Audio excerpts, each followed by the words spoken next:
शास्त्रों पुराणों में बताया गया है कि मनुष्य धरती पर रहकर जो भी अच्छे या बुरे कर्म करते हैं, उन सभी कर्मों का लेखा जोखा मृत्यु के बाद होता है और उसके अनुसार सजा और पुनर्जन्म मिलता है।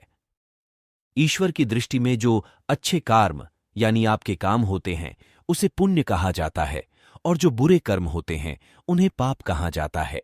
पुराणों में कई अच्छे और बुरे कर्मों के बारे में बताया गया है।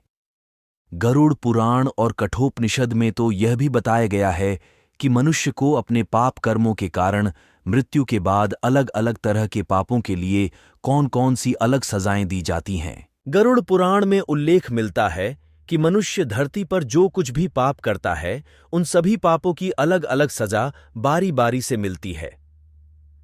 यम के न्याय में किसी भी पाप की सजा से बचा नहीं जा सकता है।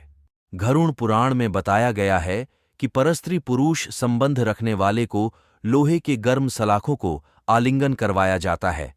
जो पुरुष अपने गोत्र की स्त्री से संबंध बनाता है, उसे नर्क की यातना भोगकर लकड़बग्घा अथवा शाही के रूप में जन्म लेना पड़ता है। कुंवारी अथवा अल्पायु कन्या से संबंध बनाने वाले को नर्क की घोर यातना सहने के बाद अजगर योनि में आकर जन्म लेना पड़ता है।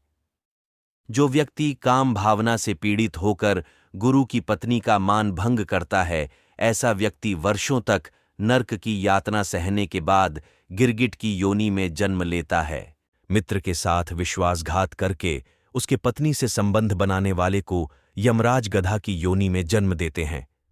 लेकिन व्यभिचार और धोखा देने से भी बड़ा एक पाप है जिसकी सजा कठोर है।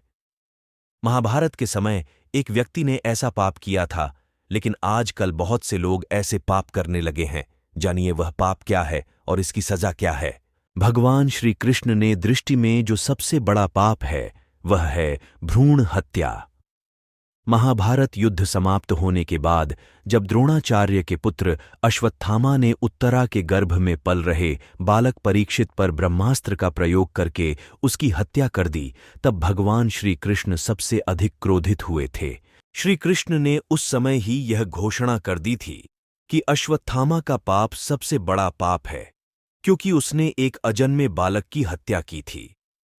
श्री कृष्ण ने इस पाप की सजा स्वयं अश्वत्थामा को दी थी।